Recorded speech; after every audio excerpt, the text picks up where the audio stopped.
llega el FBI. Llega el FBI y, claro, nos contaban aquí bueno, que el FBI entendimos que escucha al mundo. Bueno, y seguramente escuchaba a la FIFA también el FBI. Este, y bueno, y hoy están todos presos. Grondona no, porque se murió a tiempo, hasta para eso fue vivo, se murió justo a tiempo, entonces no cayó preso.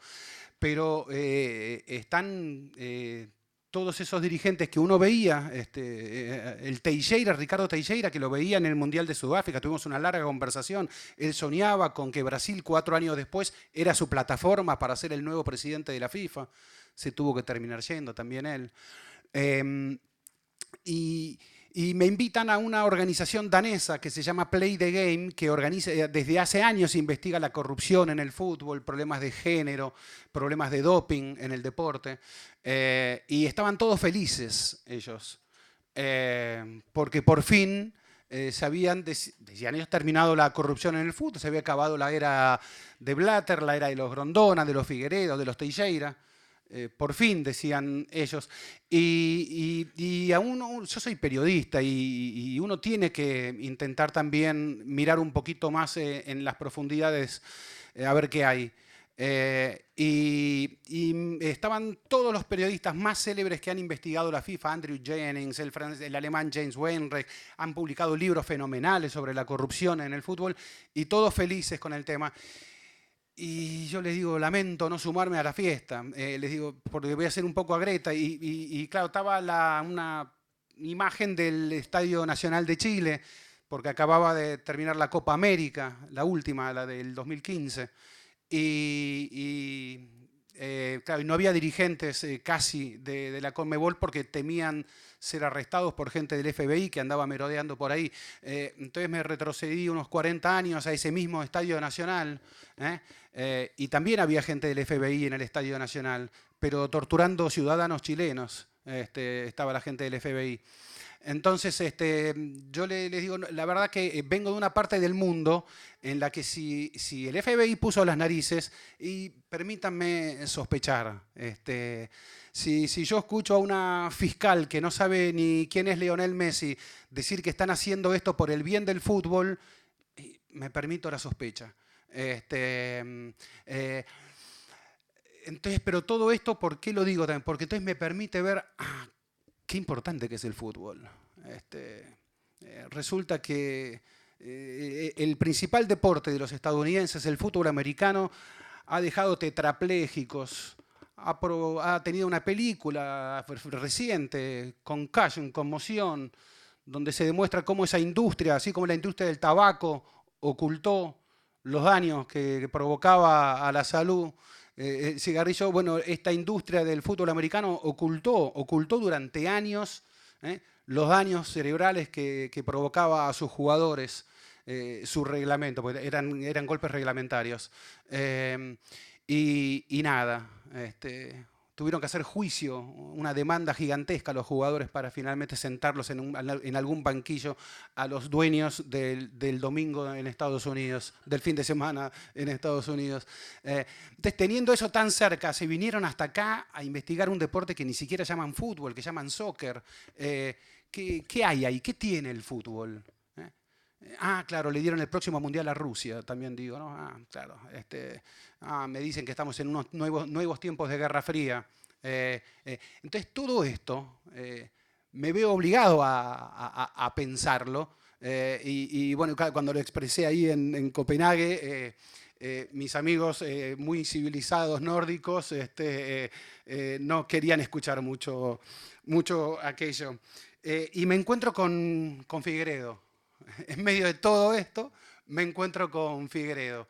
Y yo soy periodista, trabajo de periodista hace 40 años, y me encuentro con un fabuloso trabajo periodístico, un hermoso trabajo periodístico, porque no deja fuente sin investigar, contrasta, viaja a entrevista a dirigentes que están encarcelados en otros países. Duda, a ver, yo no creo en la objetividad, yo no creo que uno uno pueda prescindir de uno mismo. La verdad que no creo en eso de la objetividad, pero sí en la honestidad cuando hay un trabajo. Y este es un trabajo honesto, porque contrasta las fuentes y no juzga, expone. Y a mí me enseñaron que buena parte de eso es el periodismo. Los periodistas somos testigos privilegiados y simplemente tenemos que intentar contar bien aquello que tuvimos el privilegio de observar, escuchar. Y este libro lo hace, y lo hace muy bien. No se sube a ningún púlpito, no es sacerdote, no es juez, no es policía, es periodista. Son periodistas, son dos los autores del libro. Son periodistas. Y entonces, como colega, me siento agradecido de ver un trabajo así, saber que se puede hacer un buen trabajo, saber que se puede contar exactamente ese mundo, ese submundo, y esos otros mundos que se mueven alrededor de la pelota, más allá de los 11 contra 11 que juegan. Y bueno, y hay partes notables, no sé, hay partes de la demencia severa de Figueiredo. Pocas veces creí en la demencia de los millonarios. Eso de saber ubicarse siempre en el lugar justo, de Figueiredo, la entrevista en la cárcel con Carlos Chávez, cómo Uruguay le gana la extradición a Estados Unidos de Figueiredo, las empresas que crea Damiani, que ayuda a crear Damiani, hasta de los tataranietos de Casal me habla el libro, que van a seguir teniendo derechos de algo en el fútbol uruguayo y no solo en el fútbol. Hasta el Pepe Mujica aparece por ahí. ¿Y por qué podemos investigar a la Conmebol y no a la Asociación Uruguaya en algunos contratos? Entonces, no es un libro que es cómodo. El periodista como testigo es un testigo incómodo muchas veces. Y este libro, en un cierto sentido, es un libro incómodo. Y eso, por lo menos, a mí me lo hace mucho más agradable todavía, esas comodidades que me agradan, porque son esas incomodidades que nos terminan descubriendo que no hay derecho a que un Grondona gane más dinero que Lionel Messi, que no hay derecho a que un Ricardo Teixeira gane más dinero que Neymar, y que menos hay derecho que un Figueiredo gane más dinero que Luisito Suárez. Muchas gracias y felicitaciones a los autores del libro.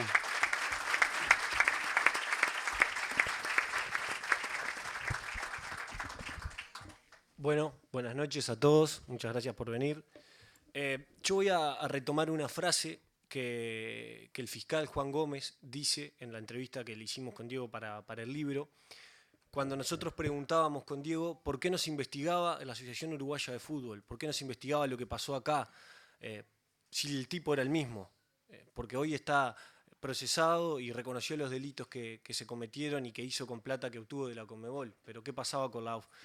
Y Gómez dio un montón de argumentos, pero entre esos argumentos una de las cosas que dice es, ¿usted sabe qué estaba haciendo yo en el año 98? ¿Sabe qué estaba haciendo al principio de la década del 2000? Y eso es una cosa que a mí me dejó pensando, no es una frase muy feliz de él, da muchos argumentos, pero en el 98 cuando se firma el contrato con Tenfield, yo sé lo que estaba haciendo, y yo estaba haciendo el liceo, estaba empezando el liceo. Y después pasaron los años, el principio de la década del 2000, la presidencia de Figueiredo, y yo ni siquiera era periodista. Cuando yo empecé a escribir mis primeras notas, Figueiredo ya no era presidente de la AUF. Pero sí recuerdo, y respondiendo a esa pregunta de Gómez, que hubo un montón de periodistas, algunos están acá, uno de ellos es Diego, y otros están sentados acá en el público, que denunciaron las cosas, y que en ese momento pagaban un precio muy alto por las cosas que decían, y que denunciaban en aquella época. Entonces, cuando salió el tema y surgió la idea de hacer el libro de Figueiredo, bueno, ¿qué tenía que hacer yo ahí? Porque si era un libro para decir lo que ya habían dicho algunos, yo no había dicho nada en aquel momento. Pero la idea que había con Diego era hacer un libro que fuera más que un lo dijimos y miren lo que pasó hoy y poder inflarse el pecho, que vale la pena, porque no era fácil decir las cosas que se decían en aquella época, pero nosotros quisimos trascender eso. Y retomo la frase de Gómez porque entiendo que a lo que él quiere referir es, no era mi responsabilidad en aquel momento, o por lo menos quizás lo que yo entiendo que quiere expresar es eso. Entonces, una de las cosas que tratamos de hacer con el libro es ver de quiénes fueron las responsabilidades en aquella época y cómo Figueredo se transformó en lo que fue, quiénes lo ayudaron, quiénes se beneficiaron de él. Entonces ahí la historia empieza a tomar otra forma. Aparecen estudios de abogados y contadores que se especializan en crear ingeniería de empresas para personajes como Figueredo, para que puedan ocultar el dinero que ganan, en este caso dinero por estafas. Aparecen grandes promotores inmobiliarios, se volvió un gran negociador inmobiliario Figueredo con su dinero, un hombre que era un modesto vendedor de autos y que prácticamente no tenía éxito en lo que hacía. El sistema financiero que poco le preguntaba a un jubilado que ganaba 8.000 pesos y que movía millones de dólares y que no tenía otro ingreso declarado.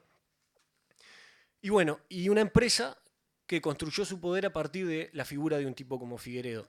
Y si vamos también a las responsabilidades, ahí en esa época, Figueredo en el 98 tenía una responsabilidad, era el presidente de la AUF. Él representaba a la Asociación Uruguaya de Fútbol, defendía los intereses de esa asociación y de los jugadores y de la gente que la representa. Sin embargo, eligió un camino que fue beneficiar a una empresa privada, beneficiarse él, su beneficio personal, el crecimiento personal, económico y hacer su negocio, y perjudicar a la AUF con un negocio que hasta hoy paga las consecuencias de la Asociación Uruguaya de Fútbol y que aquellos que han tratado de enfrentarse a eso han pagado consecuencias muy, muy grandes.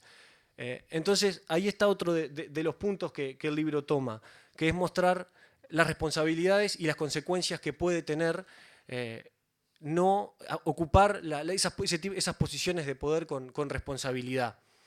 Tanto fue así, la paradoja es tan grande, que a Figueredo lo terminan denunciando los tipos, mejor dicho, terminan impulsando esa denuncia y apoyando la denuncia los mismos tipos a los que él le entregó la Asociación Uruguaya de Fútbol.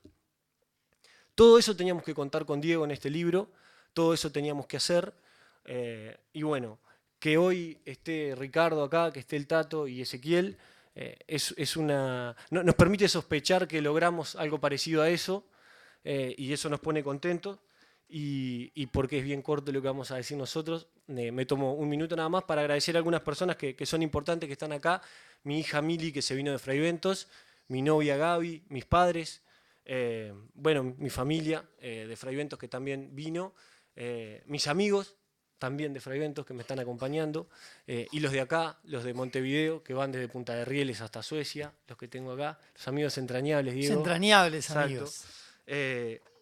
Después voy a nombrar a 3 personas que fueron importantes también en mi formación, parece que gané un premio, pero esto es como un premio, que son Leonardo Abercon, que fue una persona muy importante en la facultad, en mi formación, y Joel Rosenberg y Mauricio Ramuspe, que son dos grandes periodistas con los que tengo la suerte de trabajar.